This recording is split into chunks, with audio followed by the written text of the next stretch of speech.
Hello, boys and girls. My name is Mooney, and I'm the Chief of Police for the City of Suwanee Police Department. I'm extremely excited to be with y'all today on this National Read Across America Day. I look forward to sharing with you one of my favorite books. The True Story of the Three Little Pigs by A. Wolfe, as told to John Scieszka, illustrated by Lane Smith. Everybody knows the story of the Three Little Pigs, or at least they think they do. But I'll let you in on a little secret. Nobody knows the real story because nobody has ever heard my side of the story. I'm the wolf, Alexander T. Wolfe. You can call me Al. I don't know how this whole big bad wolf thing got started, but it's all wrong. Maybe it's because of our diet. Hey, it's not my fault wolves eat cute little animals like bunnies and sheep and pigs. That's just the way we are. If cheeseburgers were cute, folks would probably think you were big and bad too. But like I was saying, the whole big bad wolf thing is all wrong. The real story is about a sneeze and a cup of sugar. This is the real story.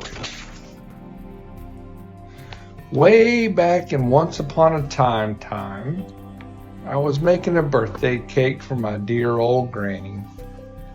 I had a terrible sneezing cold. I ran out of sugar. So I walked down the street to ask my neighbor for a cup of sugar.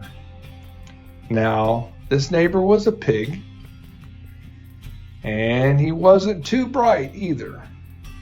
He had built his whole house out of straw. Can you believe it? I mean, who in his right mind would build a house out of straw? So, of course, the minute I knocked on the door, it fell right in. I didn't want to just walk into someone else's house, so I called. Little pig, are you in? No answer. I was just about to go home without the cup of sugar from my dear old granny's birthday cake. That's when my nose started to itch. I felt a sneeze coming on. Well, I huffed. And I snuffed, and I sneezed a great sneeze. And you know what? That whole darn straw house fell down. And right in the middle of the pile of straw was the first little pig, dead as a doornail. He had been in the home the whole time. It seemed like a shame to leave a perfectly good ham dinner lying there in the straw, so I ate it up. Think of it as a big cheeseburger just lying there. I was feeling a little better, but I still didn't have my cup of sugar. So I went to the next neighbor's house. This neighbor was the first little pig's brother. He was a little smarter, but not much. He had built his house out of sticks. I rang the bell on the stick house. Nobody answered. I called, Mr. Pig, are you in? He yelled back, Go away, wolf. You can't come in. I'm shaving the hairs on my chinny chin chin. I had just grabbed the doorknob when I felt another sneeze coming on. I huffed, and I snuffed, and I tried to cover my mouth, but I sneezed a great sneeze.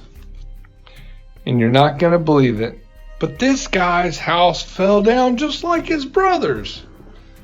And when the dust cleared, there was the second little pig, dead as a doornail. Wolf's honor. Now, You know food will spoil if you just leave it out in the open. So I did the only thing there was to do. I had dinner again. Think of it as a second helping.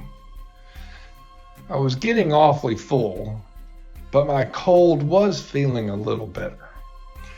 And I still didn't have that cup of sugar from my dear old granny's birthday cake. So I went to the next house.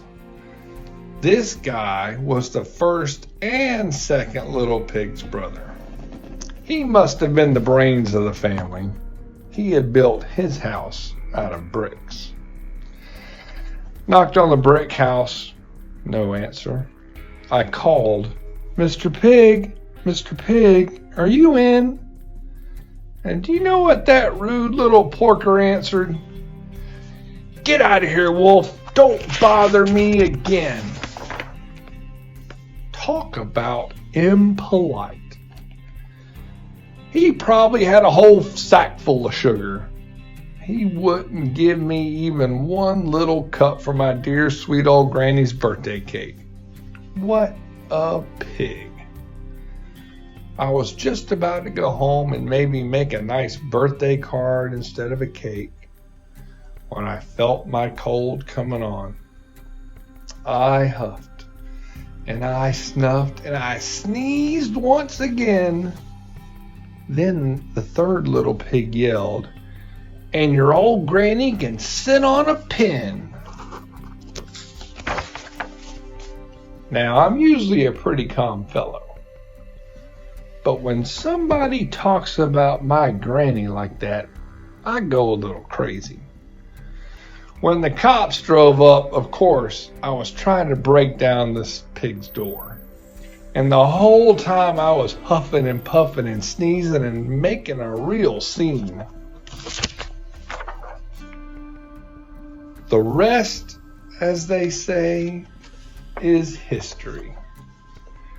The news reporters found out about the 2 pigs I had for dinner. They figured a sick guy going to borrow a cup of sugar didn't sound very exciting. So they jazzed up the story with all that huff and puff and blow your house down. And they made me the big bad wolf. That's it. The real story. I was framed. But maybe you could loan me a cup of sugar. Thank you for joining me today. And don't forget, there are always 2 sides to every story.